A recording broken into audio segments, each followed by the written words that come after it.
안녕하세요. 베스트 매칭 시간 오승려입니다. 이번 시간은 신제품이에요. 신제품 얘기할 때 참 즐겁죠. 이렇게 구형 제품들을, 여기서 구형이래 봐야 나온 지 한 1년 안쪽의 제품들이지만, 그런 나온 지 좀 된 제품들을 여러 조합으로 하는 재미도 있지만, 신제품을 새로 들어볼 그 조합이 뭔지, 이 신제품은 어떻게 소리가 나야 될지, 이런 거 살펴보는 재미가 좀 더 흥분되는 그런 영역이죠. 오늘 볼 제품은 드디어 이 메타 시리즈까지 확정이 된 케프의 Q 시리즈, Q 메타의 딱 한복판에 있는 Q 콘체르토 메타, 이 제품을 살펴보는 시간입니다.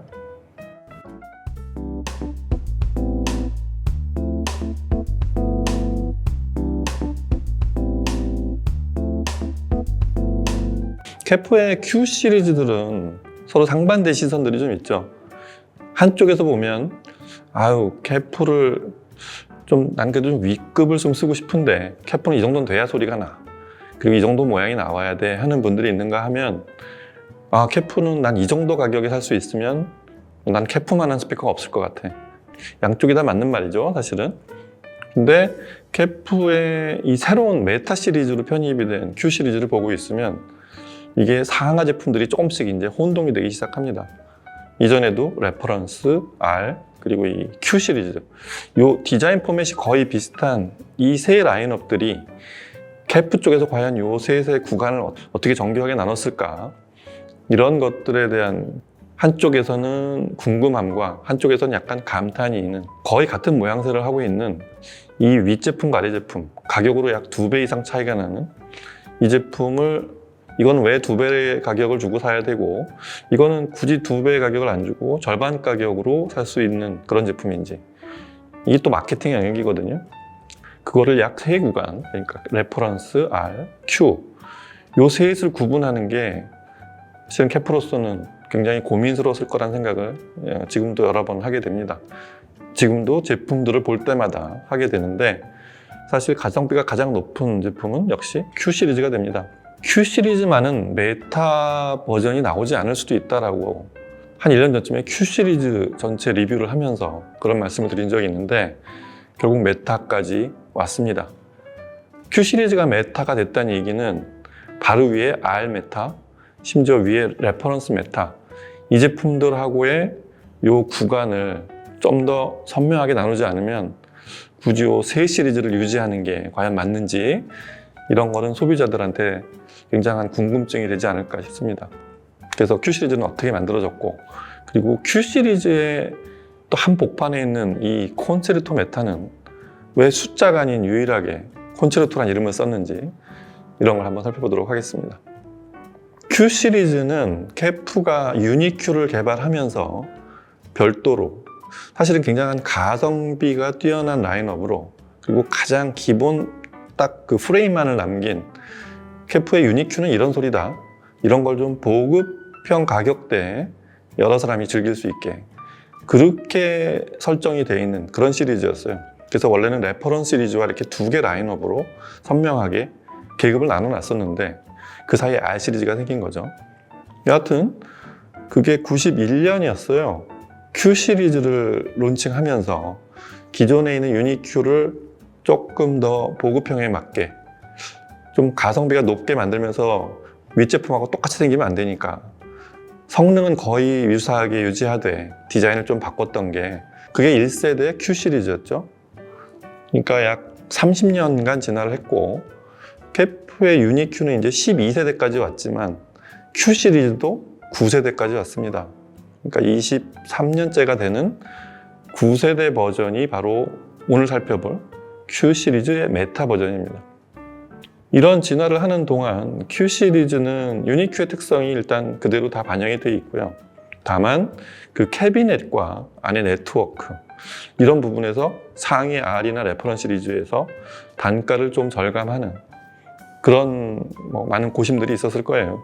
하지만 Q 시리즈를 제가 전부터 살펴보면서 느낀 거는, 이 시리즈는 어떤 면에서 보면 이렇게 군더더기를 붙이지 않고 가장 기본 틀을 갖춘, 사실은 이 정도면 나는 여기서 뭘 더하고 장식을 하고 성능을 강화시킨 소리가 아닌 딱 이 정도 소리에서 멈췄으면 좋겠다 하는 분들한테는 가격을 굳이 더 드릴 필요가 없는 그런 의미를 갖는 Q 시리즈가 됐던 거고, 그래서 메타가 됐다는 의미는 원래 작은 의미는 그 1kHz 대역 이상의 그런 높은 중역대 이상의 대역에서 뒤쪽에 생기는 노이즈를 없애고 왜곡을 없애서 좀 더 매끄러운 소리들, 좀 더 거칠지 않은 소리, 바꿔서 말하면 그런 소리를 만들어내는 그런 음향판을 넣는 그런 방식이었죠. 제 추측이긴 하지만 케프가 처음에 생각했던 것보다 훨씬 많은 부분들의 향상, 높은 중역대 이상뿐만이 아니라 전 대역에 미치는 영향들이 컸기 때문에 그거에 맞는 그런 틀을 바꾸는 노력이 훨씬 더 많은 그런 시간들이 들어갔습니다. 예를 들면은 유니큐의 트위터와 바깥쪽 미드레인지 사이의 그 갭 댐핑부터 그 리플렉싱 홀의 디자인, 그 다음에 홀에 걸린 압력, 그러니까 CFD 같은 거죠. 그걸 컴퓨터로 다 측정해서 유체가 이렇게 만들어내는 다이나믹스를 그런 디자인으로 완성시킨 그런 것들까지 모두 반영이 된 게 메타 버전이 나오면서였습니다. 그래서 메타 버전이 되면서 좀 더 다이나믹스, 이 파워 핸들링이 커진 그런 버전들이 됐고, 실제로 그런 성능의 많은 향상이 있었습니다. 이전보다 좀 더 큰 음량으로 소리를 들어도 음의 왜곡이나 거칠어지는 그런 현상이 줄어들었기 때문에, 그냥 줄어든 정도가 아니라 많이 줄어들었기 때문에 좀 더 크게 음악을 들어도 되는, 저음부터 높은 고역까지 그렇게 음이 거칠게 들리거나 음의 부스팅, 낮은 대역에서는 그런 것들이 많이 없어졌기 때문에 큰 힘으로 드라이브를 해도 되는 그런 버전들이 된 게 메타 버전들이었고요. Q 시리즈는 메타 버전이 된 KF-의 마지막 시리즈가 되기 때문에 고심과 노력들이 많이 들어갔을 거예요. 일단은 시리즈 이름이 완전히 다 바뀌었어요. 전에 Q 시리즈는 세 자리였죠. 150, 350, 550, 750, 950 그렇게 5모델이 있었는데, 상위 950 같은 제품은 또 좀 미드레인지 구경도 크고 상하 모델들의 스펙에 차이가 꽤 있었습니다. 근데 메타가 된 새로운 Q 시리즈는 타이틀도 바뀌었지만 규격도 상위 R 시리즈나 레퍼런스 시리즈처럼 하나로 통일이 된, 좀 더 규격화된 그런 시리즈로 변신했습니다. 그래서 모델명이 13, 5, 7, 11 이렇게 나가는데, 특이한 건 이제 9가 없어지고 11이 됐고, 한 칸을 더 띄어서, 그 다음에 5라는 숫자를 안 쓰고 거기에 바로 콘체르토라는 모델을 씁니다. 원래는 550 자리에 있어야 될 그 모델이 메타가 되면서 Q 콘체르토 메타, 이런 타이틀이 생긴 거죠. 그리고 Q 시리즈는 처음으로 3웨이 구성의 스탠드 거치형을 만들어냈습니다. 원래는 유니큐가 있는 2웨이, 그러니까 150, 350이 그런 모델이었죠. 그런 모델이 아래쪽에 우퍼가 하나 더 생겼어요. 얼핏 보면 저 레퍼런스 원 메타처럼 보입니다. 근데 케프가 아마 그런 성능을 지향해서 이름 자체에도 콘체르토라는 특별한 이름을 부여했던 게, 상위 레퍼런스 원을 살짝은 이렇게 아바타식으로 만든 하위 버전, 이런 걸 지향한 것 같아요. 그래서 Q 콘체르토 메타는 새로운 Q 시리즈의 많은 부분들을 응축시킨 그런 버전이라고 할 수 있습니다. Q1 메타, Q3 메타는 여전히 2웨이고, 유일하게 Q 시리즈에서의 3웨이인 스탠드 거치형이 됐는데, 능률이 그래서 가장 낮아요. 85dB, 드라이브 하이가 만만치 않습니다. 그리고 대역은 48Hz부터 20kHz까지 스탠드 거치형에서 낼 수 있는, 어떻게 보면 가장 표준적인 대역이죠. 이걸 좀 더 과장을 하면은 이제 뭐 30Hz대까지 내려가기도 하지만, 안정적으로 리니어하고 플랫한 대역을 구사할 수 있는 그런 아주 모범적인 주파수 대역을 설정했습니다.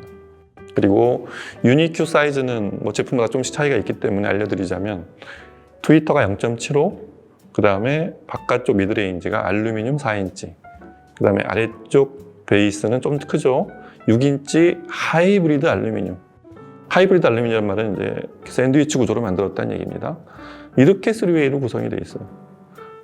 대단히 파워 핸들링이 뛰어나고, 그 바람에 케프에서 가장 심플한, 이렇게 뭐 바깥쪽을 뭐 색깔을 넣거나 앞에 배풀을 더 붙이거나 뭔가 요란스러운 모양새를 하지 않은 가장 아주 반듯하고 심플한 디자인을 한 3웨이 스탠드 워치형이 생겼습니다. 이 Q 콘체르토 메타를 드라이브 하려면 일단 앰프 쪽의 컨셉 자체가 일단 드라이브 능력이 뛰어나야 돼요.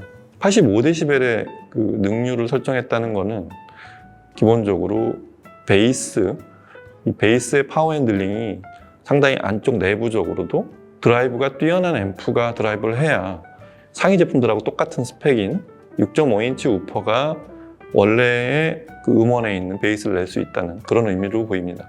참고로 캐프가 이 새로운 Q 메타 시리즈를 만들면서 디자인을 많이 변경한 것 중에 뒤쪽 포트를 약 2배가 넘게 250% 확장했다고 되어 있죠.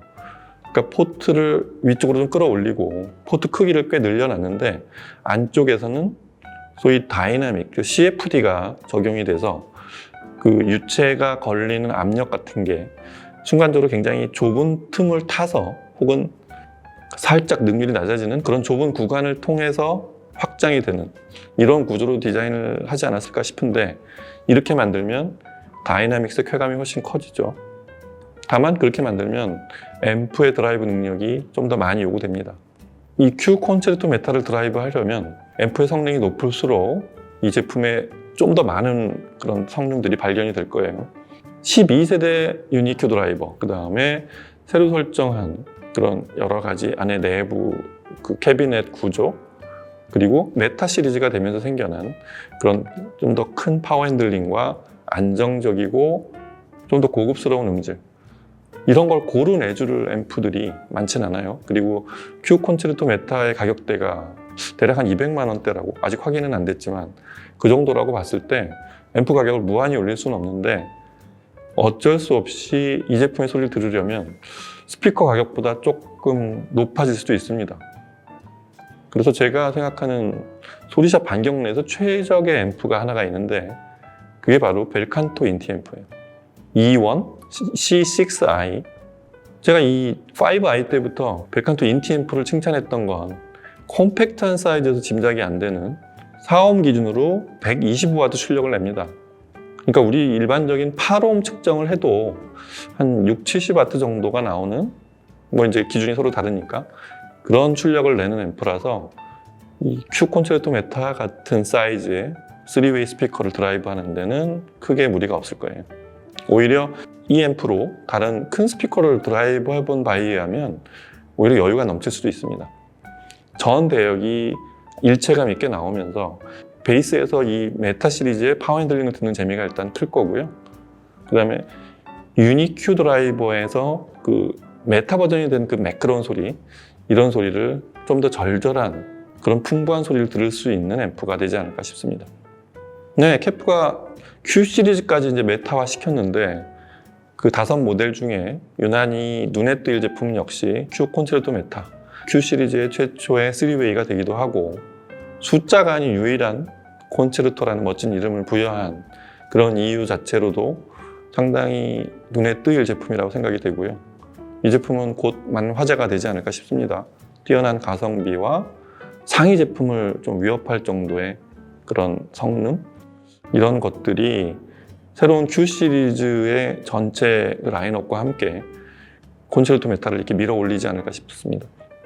다시 말씀드리지만 좋은 앰프를 구해 들으시면 훨씬 많은 부분들이 발견이 돼서 어쩌면 상위 레퍼런스나 R 시리즈에 있는 그 1이나 3 같은 이런 제품들, 그런 제품들이 부럽지 않을 수도 있는, 오히려 앰프에 투자를 하시면 마감도 딱 3가지죠. 세팅이라고 부르는데, 세팅 블랙, 세팅 화이트, 그 다음에 원런 마감까지 있는데, 그렇게 간결한 디자인 좋아하시면 여기다 멈추시고 앰프에 투자를 하시는 것도 좋은 방법이 될 수 있는 아주 훌륭한 스피커가 될 것 같습니다. 자, 오늘 여기서 마치고 다음 시간에 다른 얘기로 찾아뵐게요. 감사합니다.